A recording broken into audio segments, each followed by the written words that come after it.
All right, everyone. Good afternoon. You know, it's kind of crazy. We have a saying back home: it's better to be late than be delayed. So I'm here at the beautiful Los Angeles Convention Center in the Technology Pavilion. Go figure, right?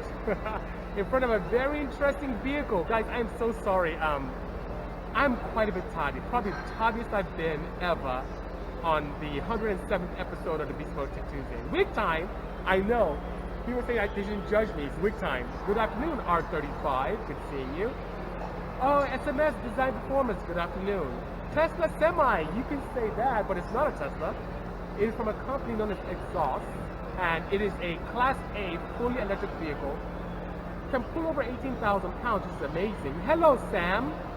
Thank you so much, R35. I had family visiting from Nigeria, and they went back to LA today, and LAX traffic was horrible.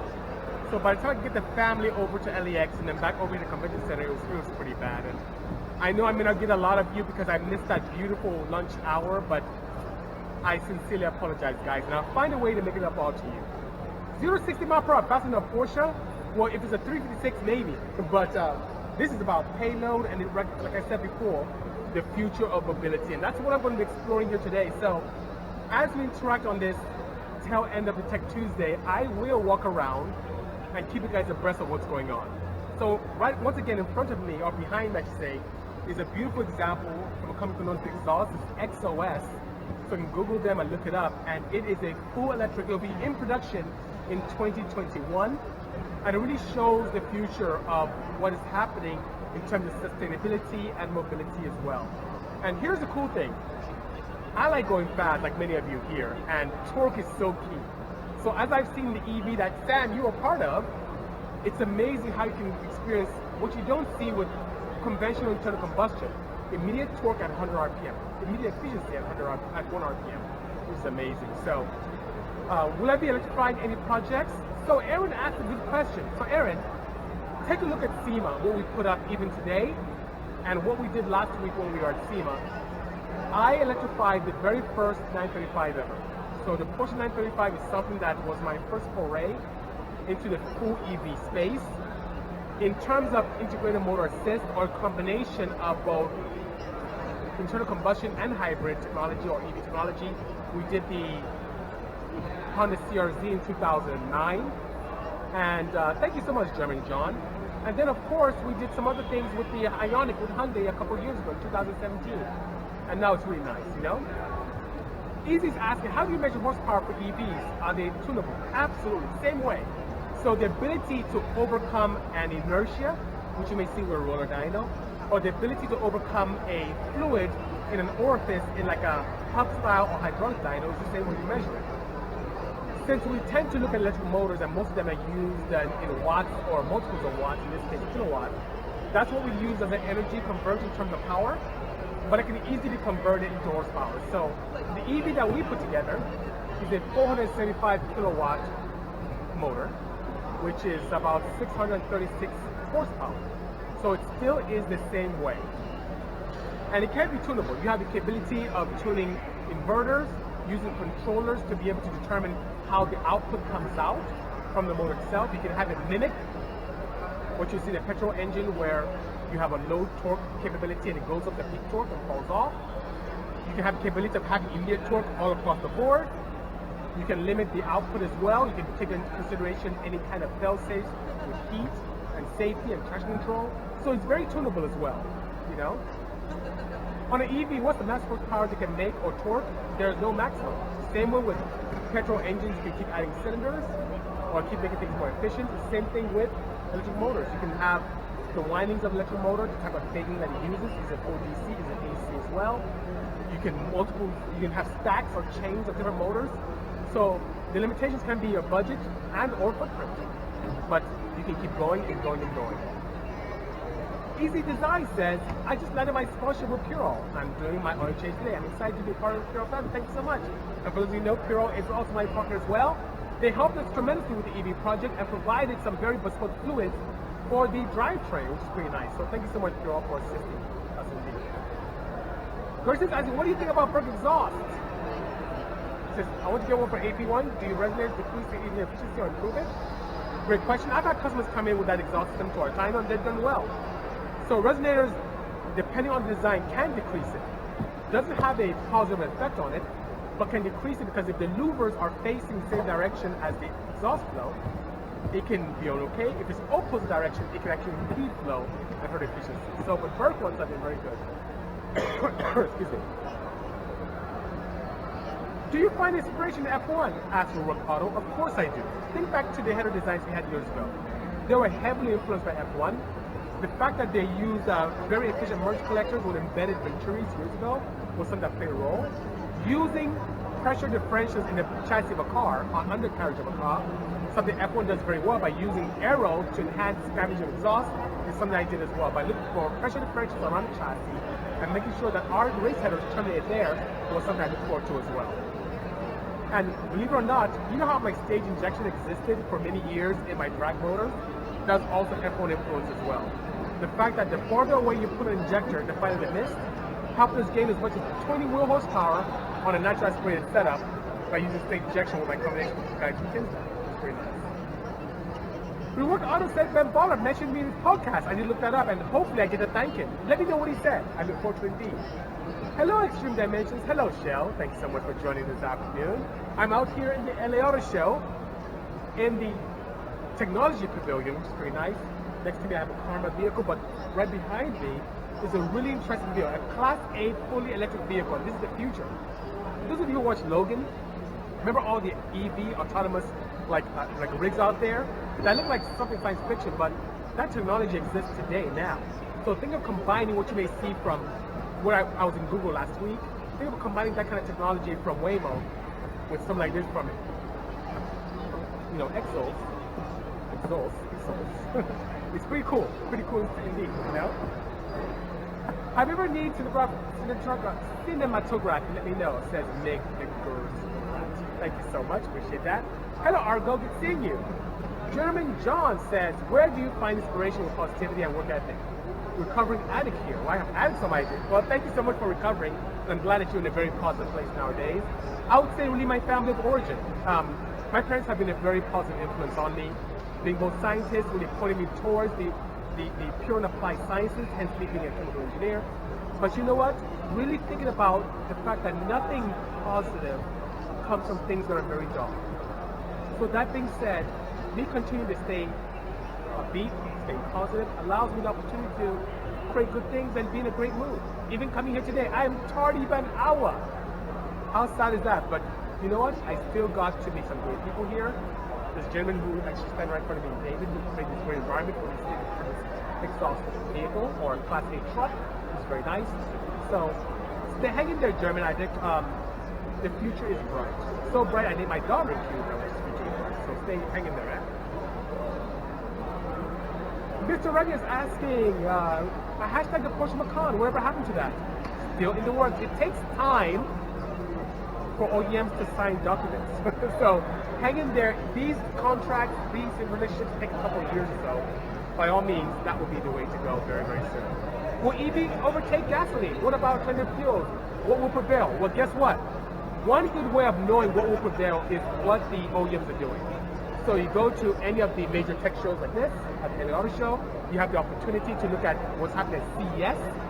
It looks like companies, VAG, Porsche, Ford, Honda, Toyota, they're all investing money heavily in an EV platform. So it looks like, and plus look at what's happening in Europe with the mandates around sustainable energy and how many cities and countries are sustaining or implementing the fact that they will not have any pure petrol engines in their vicinities by 2024.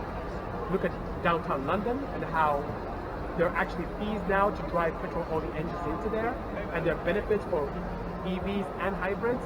It looks like the electric motor is now going to really do extremely well. Despite the efforts of GM in the past and now with Tesla, more and more companies are jumping into it. Look at what Ford did with the Mustang E, the new Mustang that exists. It's a beautiful car and it shows a glimpse into a cost-effective hip alternative that's more a CUV nature that is really the future of what we're going after, you know? Is it easy to make good power and torque with EV or petrol? Based on my experience, let me share with you what I've done. So it's been many years I've worked on petrol-based engines, starting off with natural aspiration and then turbocharging. Each time, it took quite a bit of effort to get to 400 horsepower at natural aspiration for Porsches. It took quite a bit of power to make a 1,000 horsepower Odyssey.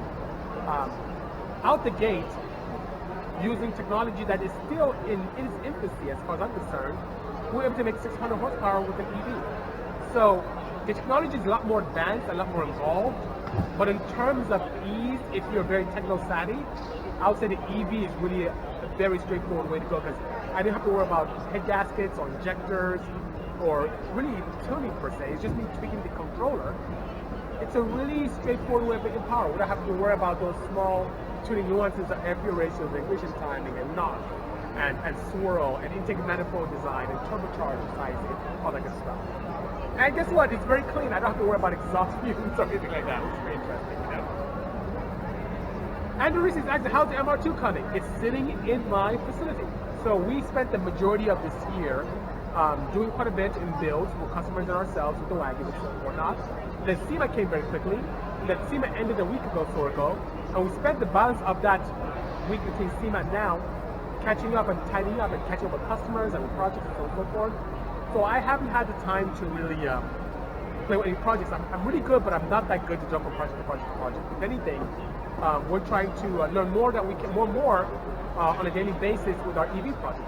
So the MR2 hasn't been touched quite yet. Hello, Chibi Meow Meow Meow. Good seeing you. Thanks for joining us today. Dancer Sin says I have the best attitude on life. Thank you so much. I can do nothing but be positive. And I'm telling you, you have no idea what I go through with family and customers and daily activity. But staying positive is really something I really have to embrace and do that to be, you know? Mouse85 is asking a great question. Is it necessary to degree a cast? Skunk 2 Pro 2s, N9 for the head, continual compression, V20 VT. And the answer is absolutely, Damos85, you have to. Degreeing does a great thing. It gives you the perfect correlation between your head, center line of the camshaft, and your crankshaft. And that's the way that you can ensure proper power, especially proper reliable power. You have no idea where the center lines are for manufacturing defects or manufacturing tolerances, so on and so forth. Above and beyond that, if you deck ahead or deck your block, it changes the center line. It moves your timing in a retarded environment. So, even belt stretch plays a role. If you stretch your belt, which happens after a belt's used or for the service for a while, you use your belt, well, that makes a difference. So if you want the best optimum power, it is very important that you degree the camshaft based upon manufacturer's recommendations. My experience has been most inline Hondas, especially the V20 VT you're speaking about, loves the center lines of anywhere from 105 to 110 center line on both intake and exhaust. And by doing that, you can ensure optimum performance. And if you want to move your power band slightly, you advance the retard accordingly. But make sure you pay attention to your valve-to-valve and pistol-valve pairs. It's extremely important to do. I did good. Where have you been? It's been a while indeed. Absolutely. Yes, Import Rally, I am feeling much better. I had a horrible, I lost my voice 2 weeks ago. Last week I was like coughing. But now I'm good. Ricky! Thanks for the kind words. That was a good one, Tima. I'm so sorry I'm late, guys. I know I missed you guys on the lunch hour. So my audience is not as robust as normal, but this will be up for another hour. I'll be up for 24 hours, I should say, on Instagram. And then my podcasting I'm recording right now, so we'll have that up on all the major podcasting networks. And I'll put it on YouTube or so in about a week. Hello, social media. My pleasure, Damus85. My pleasure indeed. If an engine can stand, says Adding Good, up to 2.5 HP motor power without being forced, would you say it's a good engine? This engine I have is a diesel. Yes, it is. But you know why I derive pleasure from Adding Good is finding those weak spots, areas of opportunity. So strength could be, yes, rods hold together, rod bolts hold together, piston ring lands, good to go. But what about the valve tray? What about the springs? Something to think about. Benko says, best in the business. Thank you so much for the kind words. Reworked Auto says he's a certified EV tech for Jaguar Land Rover. Great place to live. It's dangerous for average people to play with, and you're right. Reworked Auto, I cannot downplay the type of voltage we play with. Everything from 400 to 800 volts. It is not something that you should tinker with if you're not very familiar with it. It's something just like, just like, think of the earlier infancy of the petrol engine. The mishaps people had sitting on this tank of fuel. Safety is very, very key, and you should be extremely careful dealing with anything high voltage, by all means. So even though there's efficiencies and fun and power and torque to be had there, it's really, really dangerous and something that should be left to experts. So what our advice is, if people ever had the chance to want to, let's say, do an EV conversion on their Porsche or their Caterham, come to us. We're becoming experts very quickly. We'll be more than happy to take care of all that for you. All you have to do is point and drive. How cool is that, So, folks, like, do you custom build the motor or was it sourced from a Tesla or Element? Neither one. It was a mismatch of parts. What you may see with the motor and inverter and drivetrain is something that is akin to what you may see from a Tesla, but heavily reworked. The controller is completely bespoke. My shifter is like a shifter from like a Quake. So it's a mismatch of quite a few things, but with our own touch to it, which is pretty nice, But that's a great question. Thanks for asking. Ken Show's asking, what are my thoughts on hydrogen vehicles? I think it's amazing. Hydrogen is what I love so much because it's plentiful, and the elements that come out of the tailpipe is water. How cool is that? Not very fast, not very powerful, but extremely sustainable. The only challenge is you have very limited places to fill. So filling up is, I'm so sorry, there's people laughing, I'm so sorry about that, but the challenge is stations to fill up with the hydrogen. That's the only difficulty is be able to do that. And that's the advantage I feel that EVs have, because you can plug into on level 1 to a regular 120 outlet. If you work with level 2, you can go to a 220 to 40 volt, which is pretty cool. And you have access to many stations. Even here, as we came in here, we saw many places to recharge. So that makes the EV a little bit of a step up from what you may see with other setups, I think you said, I've been away fixing my car. The turbo decided not to play anymore and smoke. Oh, I'm so sorry. New hybrid turbo fitted along from my intercooler and running bigger and better. Oh, fantastic. I love to see great, successful projects like that. Thank you so much. Marlon from Florida, thank you so much for joining. My day's been great. I had family who stayed with me. My mom was in the country since early in the year.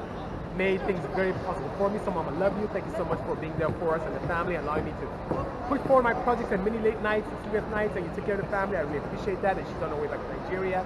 So dropped me at the airport. Traffic was crazy. Airport was like half of it was closed for construction, so I couldn't park anywhere. It was bananas. But I made it here an hour tardy. How crazy is that? So I'm so sorry, guys. I sincerely apologize for that. Have a great day. We're on 3513. Next time, I will definitely be here earlier so you can spend more time with me, I think good say, what would you say your number one car at SEMA was and why?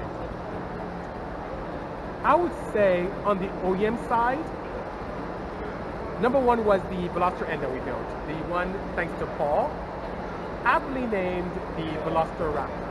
That was a 320 horsepower 2020 Veloster N, which is a competitor to the Honda Type R that was in the Hyundai booth. And the OEMs loved it. It was the first time in a long time that I never went inside an engine. It was just all purely bolt-ons, exhaust, intake, ECU flash, all that fun stuff. It was a fun, challenging project. So that was number one in terms of OEMs. On the privateer side, I would say by far the K3 EV. Our first foray into everything electric vehicle. It was a 935, which was using the original body molds from Kremer, which is very nice. So it's a very authentic 935 body, infused with the latest and greatest in automotive technology for mobility. And that thing is frighteningly fast. It's so scary fast. And I'm only using half the battery packs, imagine that. Greetings from Denmark indeed. Good seeing you, Elba. Thank you for joining us. Oh, Fox Design says hello. What kind of truck is that behind you? It's a race truck? No, it's actually a standard. I'll try and lift this up so you can see even better. See right there? It's actually called Ethos, and it is a Class A EV truck. And we'll walk around and we'll ask some questions afterwards of the chap who's involved with this. And it just shows a little bit of the future of sustainability and payload capability as well. It's 18,000 pounds to walk in the park for this thing. And it's going to hit production. They're based in LA. It's going to hit production in 2021. Hello, Alfie. Good seeing you. Lazy, thank you so much. Love you as well. Thank you so much, Martin. Appreciate that. Is that a whole drag truck? No, it's not for drag race, but it could. This would make actually a very good drag truck. Quite aerodynamic. Good for that. Pretty cool. Okay, Brazil's in the house. Mauricio, good seeing you. Tim says, BC, you're a legend. I love all the cars you build. Thank you so much. And the best is yet to come. Unco Kate is asking how was SEMA. SEMA was fantastic. Had a great time. Had 5 cars there. 2 of them from the OEM, other 3 are Porsches. We had a center seat in the Dynapack booth for Mattel. We had a beautiful, beautiful at AEM booth, a beautiful K3, how's that K3? Got that too. 935X, which is a petrol-based twin turbo setup, which is absolutely amazing. Did you write the tune for the Veloster? Absolutely did. Marlon Each says, Simo was amazing, first time, but it'll be good. Good to make it a mecca, Marlon. It was great seeing you right in front of Turn 14. That was pretty cool. Hello, Will86, good seeing you. What's the name of your podcast? That's Brap Brap Brap, who I met last week as well. It is Bisimoto Tech Tuesday. So go on any of the podcast networks, whether it's Spotify, Radio Public, Apple Podcasts, Google Podcasts, type in Bisimoto and it'll come up. Very simple. I think Good says, possibly the most important question ever asked on Tech Tuesday, when is Stitch out to play? Guess what? That's a great question. Now that we're back and the dust settling, I have 2 things I need to do. I need to do some testing on the K3B, do some testing on the wagon, and then coordinate my friend from Hoonigan to really take a look at this build and follow me through the process of building Stitch and getting her back out there to play. So let's say late December. I think that'll be a good one. Hello, Brian. Thank you so much for the kind words. My pleasure, Brap Brap Brap. I think they're about to start a conference, so guys, I may have to fly, but I will not leave you hanging. I will definitely have an opportunity to walk around a little bit and show you guys what I'm seeing here. So as I come in and out, please feel free to join me. Mio says, love your work. I have a twin turbo 3.6. Bill for RWB. Now what's your tips on breaking in the engine? Very simple, Mio. I'll make it very quick. Do not use rubbish. See this sign right here, Purell, next to my Porsche emblem? Use some of their Purell SAE 40 and break it in. Put it in, have the engine running for about, up to operating temperature, about 10-15 minutes operating temperature, drain it out, get all the rubbish out. Fill it up again with another I think like 11 quarts about of their SAE 40, and then go to dyno and tune it. When you're done tuning, drain out the oil and put in your oil of choice, oil fill of choice. Preferably Purell 10W40 or 2050. If you're not tuning the car, drive it around, not at steady speed, but on and off throttle, so you're gonna vary the vacuum on and off for a good 2,000 miles or so. And then after that, try not to keep sustained vehicle speeds on the freeway, because you don't want any glazing problems. And the one reason why I like the Purell braking oil, because it has high zinc. That's over 1,500 parts per million of zinc. It's extremely important in protecting your 3.6 engine, especially the valve train. So I hope that helps. My pleasure, Kevin Show. I appreciate that, indeed. Thank you so much, Paul. Appreciate all the support. It would be great to see Stitch Shot. I believe you, sir. And you know what? Now that people are allowing you to run crazy fuels, maybe it's time to now pull out my chemistry book and start making something really, really great, you know? I think Good said, I see the cars that use the Vitaras. You're lucky I don't have my wig today. Vitaras. That's really good. Anyway, guys, good seeing you, and I'll come back in. Thank you so much, and talk to you soon. Take care, and stay tuned. Cheers. Bye-bye.